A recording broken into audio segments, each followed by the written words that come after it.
Students, आपका स्वागत है। पिछले वीडियो में हम वर्ग समीकरण को सॉल्व करने की गुणनखंड विधि के बारे में सीख चुके हैं। यदि आपने वो वीडियो नहीं देखा है तो डिस्क्रिप्शन बॉक्स में उसका लिंक दिया हुआ है। आज हम गुणनखंड विधि से और कुछ क्वेश्चन सॉल्व करेंगे।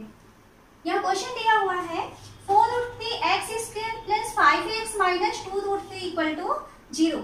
इसे हम गुणनखंड विधि से सॉल्व करना चाहते हैं तो हम इसका नियम जानते हैं कि x की घात 2 और अचर पर इन दोनों को हमें आपस में गुणा करके देखना होता है कि क्या आ रहा है।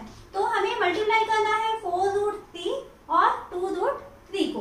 तो देखिए 4√3 और 2√3 को कैसे मल्टीप्लाई करते हैं।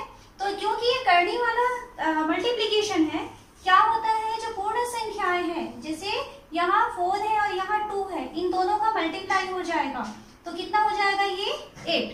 अब √3 और √3 इन दोनों का मल्टीप्लाई करेंगे तो 2 बार रूट वाली संख्याएं आप जानते हैं कि वर्गमूल अगर 2 बार मल्टीप्लाई होता है तो ये पूरा 3 बन जाएगा। तो ये अब 8 × 3 कितना हो गया 24। अब यहाँ देखिए, यहाँ प्लस का साइन था और यहाँ पर माइनस का साइन था, तो ये हो गया -24। तो हम यहाँ देखते हैं इसका मल्टीप्लीकेशन हो रहा है -24। अब क्योंकि हमको इसका मल्टीप्लीकेशन माइनस में मिल रहा है, मतलब हमें क्या करना है कि बीच की संख्या को ऐसे दो भागों में बांटना है कि घटाने से तो बीच वाली संख्या मिल जाए, लेकिन गुणा करने से आपको 24 मिलना चाहिए। तो आपको ऐसे दो संख्याएं ढूंढनी है। तो हम कैसे उसको पता करते हैं, तरीका बताई थी मैं आपको। आप 1 2 3 एक संख्या को इस तरीके से बढ़ाते जाइए, क्योंकि आपको अंदर 5 चाहिए, तो इस एक के साथ 5 जोड़ देंगे तो अगली संख्या मिल जाएगी हमको 6। अब इसे भी आप बढ़ाते जाएंगे 6 7 8 9 10। इस तरीके से दोनों को हमें बढ़ाते जाना है। किस कंडीशन के लिए है ये, जब हमको गुणनफल माइनस में मिलता है। अब इसमें से कोई एक पेयर जो है आपस में गुणा होकर के हमें 24 देने वाला है। तो हम देखते हैं कि कौन सा ऐसा पेयर है जो हमें 24 बना के देने वाला है। तो ये देखिए, यहाँ पे तो 6 ये नहीं मिलेगा, ये 7 दूनी 14 ये भी नहीं है, 8 तिया 24, तो हमको 24 मिल गया। तो कौन कौन सी संख्याएं आ रही हैं, 3 और 8। हमें अब संख्याएं पता चल चुकी हैं कि वो संख्याएं 3 और 8 है। फिर क्योंकि यहाँ पे गुणा करने से माइनस का साइन आ रहा है, इसलिए हमें इन दोनों संख्याओं के चिन्ह अलग अलग देने होते हैं। तो बीच में कौन सा चिन्ह है, यहाँ पर प्लस का निशान है, तो बड़ी संख्या को प्लस का साइन देंगे और छोटी संख्या को माइनस का साइन देंगे। अब देखिए आपको दोनों संख्याएं मिल चुकी हैं। अब हम इसे लिखते हैं 4√3x²। पहली संख्या है -3, तो हम लिखेंगे -3x। फिर सेकेंड संख्या है +8 +8x, और फिर ये हो गया -2√3 = 0। ये हम लिख चुके। उसके बाद क्या करना है, आपको दो दो की जोड़ी बना देनी है। पहली जोड़ी से हमें कुछ कॉमन निकालना है। यहाँ पर एक चीज और हमें ध्यान रखना है कि ये √3 आया हुआ है और ये 3 है, तो कभी भी जैसे 3 है, हम 3 को क्या लिख सकते हैं, √3 × √3, ऐसा हम लिख सकते हैं इसे। तो एक स्टेप इसे और लिख ले, तो 4√3x² माइनस इस 3 को हम लिख सकते हैं √3 × √3x प्लस 8x माइनस 2√3 = 0। क्योंकि हमें यहाँ पे √3 दिखाई दे रहा था और ये पूरा 3 था, इस कारण से हम इसको इस तरीके से तोड़े हुए हैं। अब हम इस जोड़ी में से देखते हैं कि क्या कॉमन निकल सकता है। तो पहली जोड़ी के पास जाते हैं, तो यहाँ पे √3 है और इसके पास भी √3 है, तो एक बार √3 तो कॉमन निकल जाएगा। ये x की पावर 2 है और ये सिर्फ x है, तो एक बार x भी कॉमन निकल जाएगा। अब इसके पास बचेगा 4 और x² में से एक x निकला हुआ है, तो एक बार और x बचा हुआ है। इसका कंप्लीट हो गया। इसके पास जाते हैं तो माइनस का निशान है, √3x निकल चुका है, इसके पास बचा है सिर्फ √3। पहला पेयर हमारा कंप्लीट हो चुका। सेकेंड में हम चले तो सेकेंड में देखिए ये 8 है और ये 2 है, तो दोनों से हम 2 कॉमन निकाल लें।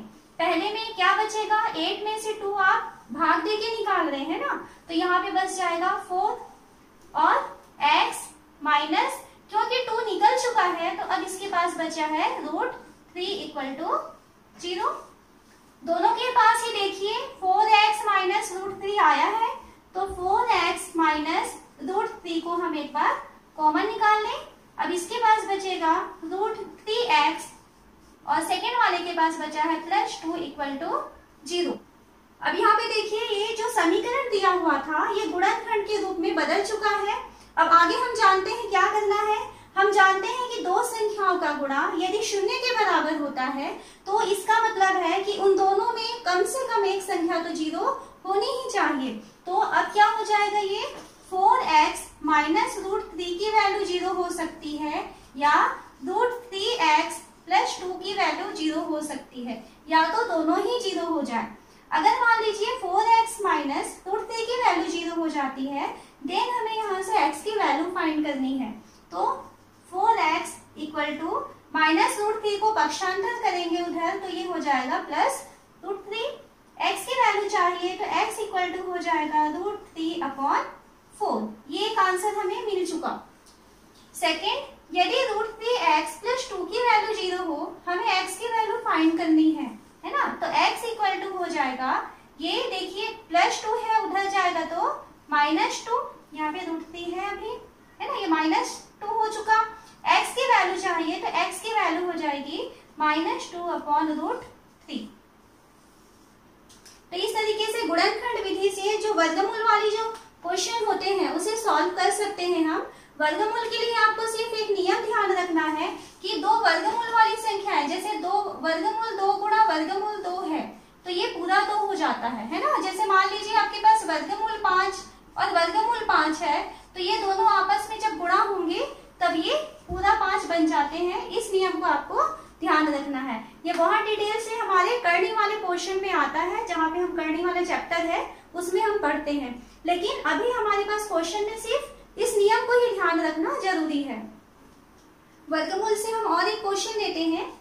ये आपको एक समीकरण दिया हुआ है, वर्ग समीकरण है ये, x की घात 2 ऋण 4 वर्गमूल 2x धन 6 = 0। अब हम इसे गुणनखंड विधि से सॉल्व करना चाहते हैं। तो देखिए नियम क्या है, पहले और आखिरी वाले को हम गुणा करके देखते हैं कितना आएगा 6, लेकिन कैसा है ये प्लस में आ रहा है तो हमको +6 मिला। +6 मिला है, इसका मतलब है कि हम बीच वाली संख्या को ऐसे 2 भागों में तोड़ेंगे जिसे जोड़ने पर तो बीच वाली संख्या रहे लेकिन गुणा करने पर 6 के बराबर हो। यानी आपको 4 वर्गमूल 2 दिया हुआ है, इसे आपको ऐसे 2 भागों में बांटना है कि जोड़ने से तो 4 वर्गमूल 2 मिल जाए लेकिन उनका गुणा किसके बराबर आना चाहिए, 6 के बराबर आना चाहिए। तो देखिए क्योंकि ये संख्या वर्गमूल में आई हुई है तो जब आप इसे तोड़ेंगे तो जो दोनों संख्याएं हैं वो भी वर्गमूल 2 के ही फॉर्म में आनी चाहिए। तो पहली संख्या के पास भी वर्गमूल 2 आएगा और दूसरी संख्या के पास भी वर्गमूल 2 आएगा, ये तो निश्चित है। अब यदि मान लीजिए दोनों के पास वर्गमूल 2 आया हुआ है तो यदि हम यहाँ दोनों को गुणा करके देखें तो वर्गमूल 2 और वर्गमूल 2 पहले से वो 2 बना चुके हैं, जबकि हमें गुणा कितना चाहिए, 6 चाहिए।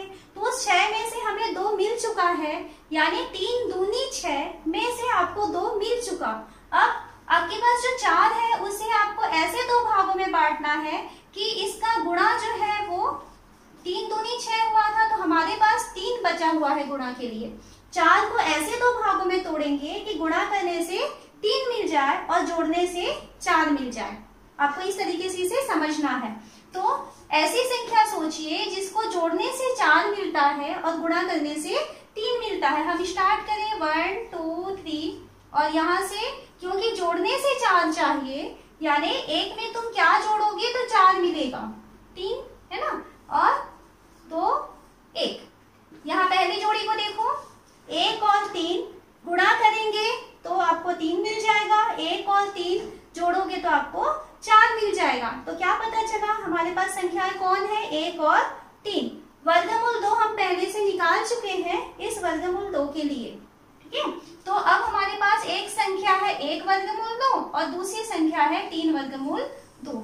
ये 2 संख्याएं हैं जिसे यदि हम आपस में गुणा कर देंगे तो 6 मिलेगा और इसे यदि हम जोड़ेंगे तो हमें 4 वर्गमूल 2 मिल जाएगा। करके देखें अगर जैसे आपके पास आया है पहली संख्या वर्गमूल 2 लिए थे और दूसरी संख्या लिए थे आप 3 वर्गमूल 2, ये दोनों संख्याएं आपने खोजा।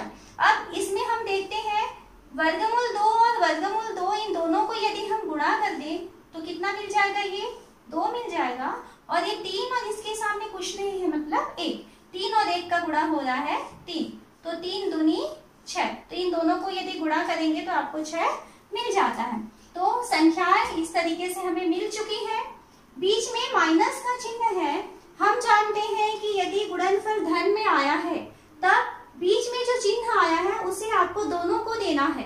तो क्या हो जाएगा, ये x की घात 2 ऋण वर्गमूल 2x और सेकंड संख्या है ऋण 3 वर्गमूल 2x। ये दोनों संख्याएं हम लिख चुके हैं यहाँ, और दोनों के साथ x लगेगा। Plus 6 equal to 0। दो की जोड़ी बनाए।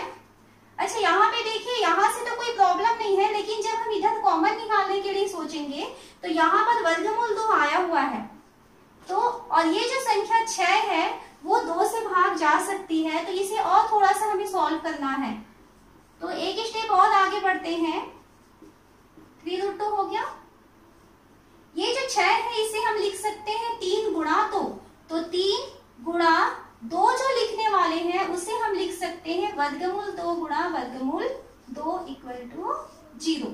यहाँ पे आपको ध्यान देना है कैसे लिखे हैं। 6 आया है, 6 को हम 3 और 2, 3 गुणा 2 के रूप में लिख सकते थे, और 2 को भी हम कैसे लिख सकते हैं, 2 यानी अभी बताई थी मैं, 2 यानी वर्गमूल 2 गुणा वर्गमूल 2। तो इस तरीके से हम इसे तोड़े हैं। क्यों तोड़ रहे हैं, क्योंकि इसके साथ हम जिसका पेयर बनाने वाले हैं, कॉमन निकालने वाले हैं, उसके पास में √2 है, तो इसके पास भी अगर √2 हो सकता है तो वो कॉमन निकल जाएगा। अब देखिए, दो की जोड़ी बनाए। पहली जोड़ी से हम कॉमन निकाल सकते हैं x, क्या बचेगा यहाँ, x माइनस √2। सेकेंड जोड़ी से देखिए क्या क्या चीज है जो बाहर निकल सकता है। यहाँ पर x है, सेकेंड जोड़ी में से देखिए ये इसके पास भी 3 है और यहाँ पर भी 3 है, तो दोनों से 3 कॉमन निकल जाएगा। इसके पास √2 है और इसके पास भी √2 है, तो दोनों से √2 भी कॉमन निकल जाएगा। इसके पास अब क्या बच गया है, x, और यहाँ पर 3√2 दोनों निकल चुके हैं, तो सिर्फ √2 बचा हुआ है, तो माइनस √2 इक्वल टू 0। माइनस क्यों साइन आ रहा है, क्योंकि हम ब्रैकेट के सामने माइनस का निशान लगाए हैं। माइनस लगाने से अंदर के चिन्ह बदल जाते हैं। अब देखिए, दोनों के पास में ही x माइनस √2 है, तो दोनों पदों से हम x माइनस √2 को कॉमन निकाल दिए। पहले वाले के पास में बच गया है सिर्फ x, और दूसरे के पास बचेगा माइनस 3√2 इक्वल टू 0। अब ये दो पदों के गुणा के फॉर्म में आ चुका है और दोनों का गुणनफल 0 आ रहा है। इसका मतलब या तो पहला पद 0 होना चाहिए या तो दूसरा 0 होना चाहिए, या हो सकता है कि दोनों ही 0 के बराबर हो जाए। तो हो सकता है पहला पद यानी x माइनस √2 की वैल्यू 0 हो जाए, देन x की वैल्यू हो जाएगी √2, माइनस है उधर जाकर के प्लस बना दिया। या ये हो सकता है कि x माइनस 3√2 की वैल्यू 0 हो जाए, सेकेंड पद 0 हो जाए, देन x की वैल्यू हो जाएगी 3√2। ये इसका सेकेंड आंसर हो सकता है। तो हमें यहाँ x की दो वैल्यूज मिल रही है, √2 एंड 3√2। तो इस तरीके से गुणनखंड विधि से हम वर्गमूल वाले क्वेश्चन को भी आसानी से सॉल्व कर सकते हैं। हम एक और क्वेश्चन देखते हैं। यहाँ देखिए, ये जो समीकरण दिया हुआ है ये वर्ग समीकरण के फॉर्म में अभी हमें नहीं दिख रहा है, तो हम सबसे पहले इसे थोड़ा सॉल्व करें और ये देखें कि क्या ये वर्ग समीकरण है, और उसके बाद फिर हम उसे सॉल्व करेंगे आगे। तो उसके लिए आपको कुछ फॉर्मूले याद रखने हैं। a plus B whole square equal to a square plus 2ab plus b square, ये आप लोग पढ़े हुए हैं छोटी क्लास में। और सेकेंड फॉर्मूला जो याद रखना है, a minus B whole square equal to a square minus 2ab plus b square. ये दो फॉर्मूले आपको अच्छे से याद होने चाहिए। अब इसे हम सॉल्व करें तो देखिए, ये बटे वाली क्वेश्चन है ना, बटे वाली संख्याएं हैं, तो इसे हमें घटाना है, मतलब आपको लघुत्तम लेकर के सॉल्व करना होता है। या आप क्या कर सकते हैं, दोनों के हल को आपस में मल्टीप्लाई कर दीजिए, तो नीचे हो जाएगा x माइनस 1 का मल्टीप्लीकेशन होगा x प्लस 1 के साथ, फिर क्या करते हैं, ये इधर गुणा होके चला जाएगा और ये इधर गुणा होके चला जाएगा। तो x प्लस 1 का इस x प्लस 1 के साथ गुणा हो रहा है, तो x प्लस 1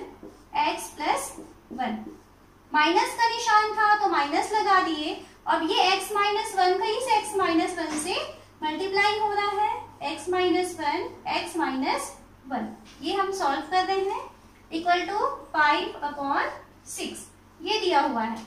अब हम इसे सॉल्व करें तो देखिए x प्लस 1 मतलब आपके पास है x प्लस 1 का whole square minus x minus 1 दो बार है, x माइनस 1 का whole square upon x minus 1 और x प्लस 1। तो तीसरा फॉर्मूला और एक याद रखिए आप, a minus B a plus B equal to होता है a square minus b square.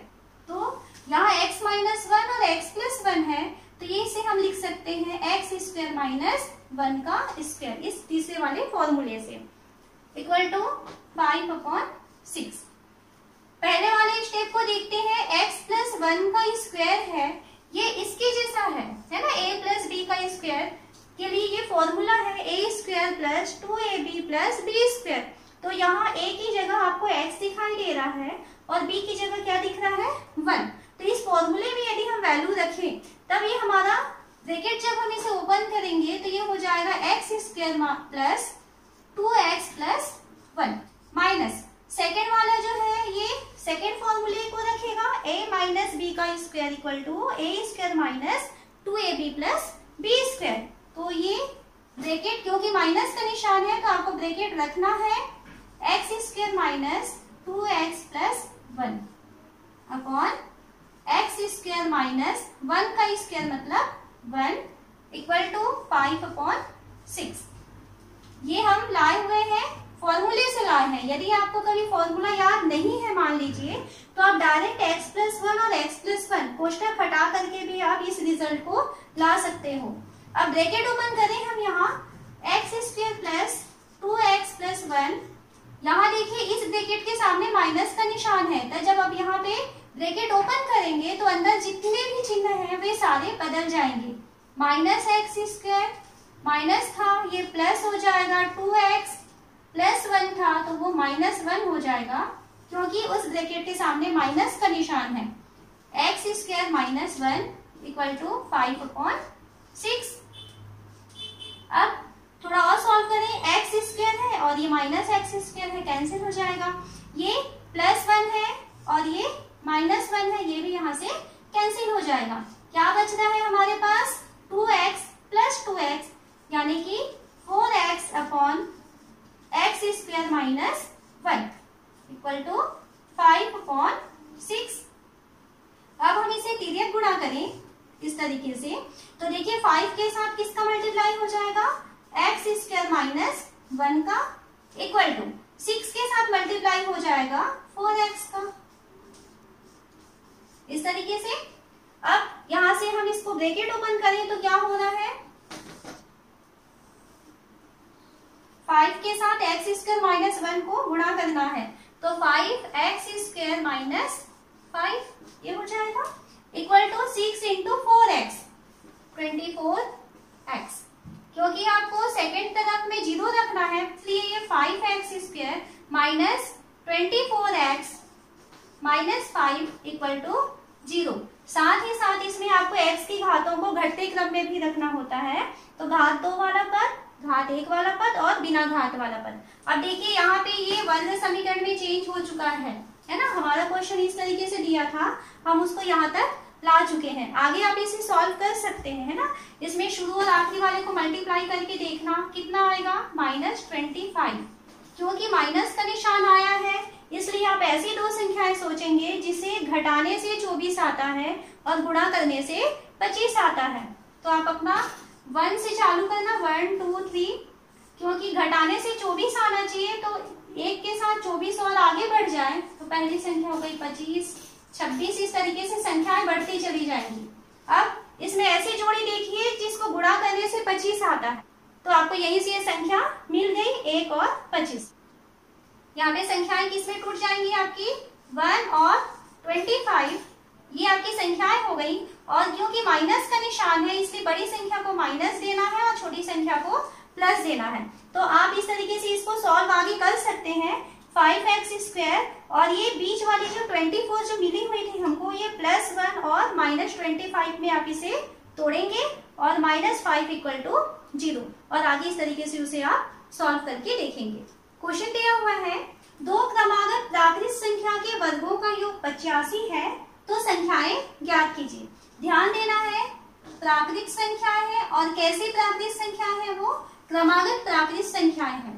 प्राकृत संख्याएं जानते हैं हम, जो गिनती में जो यूज होती हैं, जैसे 1 2 3 4 है ना, 1 से स्टार्ट होती हैं, और जो गिनती की जो संख्याएं होती हैं उसे हम प्राकृत संख्याएं कहते हैं।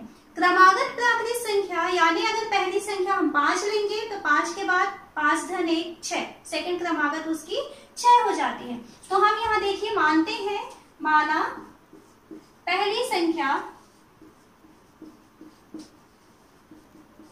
x है, तो यदि पहली संख्या x है तो x के बाद, क्योंकि वो प्राकृत है, तो x के बाद उससे एक आगे की संख्या हमें मिलेगी, तो उस कंडीशन में हमारे पास दूसरी संख्या मिल जाएगी x + 1। ठीक है, क्रमागत है और प्राकृत है, इसलिए हमेशा संख्याओं में एक एक आगे जुड़ के हमको मिलते चला जाएगा। अब हमें दो संख्याएं मिल चुकी हैं। क्वेश्चन कहता है इसके वर्गों का योग 85 है, यानी पहली संख्या का वर्ग और दूसरी संख्या का वर्ग को जोड़ेंगे तो हमें मिलेगा 85। इस तरीके से ये क्वेश्चन में कहा गया है, पहली संख्या का वर्ग और दूसरी संख्या के वर्ग का योग 85 है। अब इसे हम सॉल्व करें, x² प्लस, यहाँ देखिए फॉर्मूला यूज हो रहा है जो हम अभी पहले लिखे हुए थे, कौन सा, a + b whole square equal to a² plus 2ab plus b²। तो इस फॉर्मूले में हम इसकी वैल्यू रखें तो जो a है उसकी जगह हमें दिखाई दे रहा है x, और b है उसकी जगह हमें दिखाई दे रहा है 1। तो इस फॉर्मूले में जहां जहां भी a है वहां आप x रखेंगे, और जहां जहां भी b दिखाई दे रहा है तो वहां पे आपको 1 रखना है। तब यहाँ पे इसकी वैल्यू हो जाएगी x² plus 2x plus 1 equal to 85। Bracket open करें तो क्योंकि ब्रैकेट के सामने प्लस का निशान है, इसलिए हम जब ब्रैकेट ओपन करेंगे तो आपको यहाँ पे कोई साइन चेंज नहीं करना पड़ेगा, या ये ब्रैकेट जब ओपन करेंगे तो कोई भी चेंज नहीं होगा। अब देखिए जब हम ब्रैकेट ओपन कर लेते हैं, अब इसे थोड़ा और सॉल्व करें तो ये x² प्लस x² कितना हो गया, 2x² plus 2x plus 1 equal to 85 है। क्योंकि हमें गुणनखंड विधि से सॉल्व करना है इसे, इसलिए हम इक्वल टू 0 चाहिए हमें। तो जो 85 है उसे आप पक्षांतर करके ले आएंगे, -85 इक्वल टू 0। और थोड़ा सॉल्व करें, 2x² प्लस 2x प्लस 1 और -85 मिल गया हमको -84 इक्वल टू 0। आप चाहे तो यहीं से सॉल्व कर सकते हैं, और यदि इसे और थोड़ा छोटा करना है तो देखिए सबके पास में 2 कॉमन निकल सकता है, तो वैसा भी यदि आप कॉमन निकाल के सॉल्व करना चाहें तो ठीक है, या तो आप ऐसे ही सॉल्व करेंगे, शुरू और आखिरी वाले को मल्टीप्लाई करके देखना है ना, 168। क्योंकि मल्टीप्लीकेशन माइनस में आ रहा है, इसलिए ऐसी दो संख्याएं हमें सोचनी है जिसको घटाने से 2 आता है और गुणा करने से 168 आता है। तो अब देखिए, अगर मान लीजिए हम इस तरीके की संख्याएं सोचना चाहते हैं, हम चालू करते हैं 1 2 3 इस तरीके से, और क्योंकि घटाने से आ रही है संख्याएं तो हम 1 के साथ किसका पेयर बना रहे थे, 3 का, मतलब दोनों के बीच का अंतर 2 आना चाहिए था। लेकिन क्योंकि अब हम इससे यदि गुणा करेंगे तो बहुत छोटी संख्याओं से हम स्टार्ट कर रहे हैं, जबकि हमें मल्टीप्लीकेशन कितने में चाहिए, 168, एक बड़ा संख्या है ये। तो हम क्या करें, थोड़ी बड़ी संख्या सोचते हैं। मान लेते हैं कि हम एक संख्या सोच लिए 10। अब 10 में 2 आगे बढ़ जाए, तो 10 में 2 आगे बढ़ जाए तो 10 के बाद में संख्या कौन मिलेगी, 12 है ना। तो 10 और 12 दो संख्याएं मिली, इन दोनों को हम गुणा करके देखते हैं कितना आएगा, 120। हमें उससे भी ज्यादा चाहिए, तो हम 10 को आगे बढ़ाए 11 12 13 14, और इसको भी आगे बढ़ाए 13 12 के बाद 14 14 का 13 15 और ये 16। इसमें से किसी एक पेयर में देखते हैं कि क्या इनका मल्टीप्लीकेशन 168 आता है। तो देखिए, अगर मान लीजिए हम इन दोनों को मल्टीप्लाई करें, 143 आ रहा है ना, ये भी नहीं काम चला, इन दोनों को मल्टीप्लाई करें तो 168। तो आपको कौन कौन सी संख्याएं मिली है, 12 और 14। इस तरीके से आपको संख्याएं तो मिल चुकी। अब इस संख्याओं में से आपको क्या चाहिए, अंतर 2 है, आ रहा है 12 और 14 का अंतर 2, लेकिन चिन्ह कौन सा दिया है यहाँ, प्लस का। तो बड़ी संख्या को प्लस का साइन मिल जाएगा और छोटी संख्या को माइनस का साइन मिल जाएगा। तो इस तरीके से जो ये 2 है ये 2 भागों में टूट गया, एक में ऋण 12 होगा और एक में धन 14 हो जाएगा। और इस तरीके से आप इसे 2 पदों में तोड़ेंगे और इसको आगे गुणनखंड मेथड से सॉल्व कर सकते हैं। हम यहाँ एक और क्वेश्चन देखते हैं। एक समकोण त्रिभुज का शीर्षलंब 165 वर्ग मीटर है। यदि समकोण त्रिभुज के शीर्षलंब की लंबाई उसकी आधार भुजा से 7 मीटर अधिक है तो शीर्षलंब की लंबाई ज्ञात करो। तो इस क्वेश्चन को देखने से हमें समझ में आ रहा है कि त्रिभुज कैसा है, समकोण। तो हम इसको ड्रॉ करते हैं। मान लीजिए इस तरीके का त्रिभुज है, समकोण त्रिभुज है। इसमें उसने कहा है कि इसका क्षेत्रफल 165 वर्ग मीटर है। फिर शीर्षलंब की लंबाई, शीर्षलंब की लंबाई के बारे में क्या बताया, उसके आधार भुजा से 7 मीटर अधिक है। तो देखिए यहाँ पर हमें x मानना है, तो किसे x माने, शीर्षलंब को x माने या आधार भुजा को x माने। तो जहां पर से शब्द यूज हुआ है वहां पे आपको x मानना है, ये ध्यान रखना। से या का शब्द यूज होता है तो वहां पे आपको x मानना है। तो आधार भुजा से 7 मीटर अधिक है, तो हम मान लेते हैं कि इसकी आधार भुजा को x, ठीक है। और उस कंडीशन में शीर्षलंब क्या हो जाएगी, उससे 7 अधिक है, मीन्स ये x धन 7 इसके शीर्षलंब की लंबाई हो जाएगी। लिखते हैं इसे, माना आधार x मीटर है। तो यदि आधार x मीटर है तो उस कंडीशन में शीर्षलंब उससे 7 अधिक, तो शीर्षलंब की वैल्यू हो जाएगी x धन 7 मीटर। तो हम यहाँ से चर राशियां मान चुके। उसके बाद में उसने कहा है कि इसका क्षेत्रफल 165 वर्ग मीटर है। तो क्षेत्रफल हमें कितना दिया हुआ है, 165 वर्ग मीटर। क्योंकि ये त्रिभुज है तो त्रिभुज का क्षेत्रफल हम जानते हैं 1/2 आधार गुणित ऊंचाई इक्वल टू, आपको 165 दिया हुआ है, वैल्यू रखें 1/2 आधार की वैल्यू। तो आधार देखिए क्या माने हुए हैं हम, x इंटू ऊंचाई, ऊंचाई यानी शीर्षलंब x धन 7।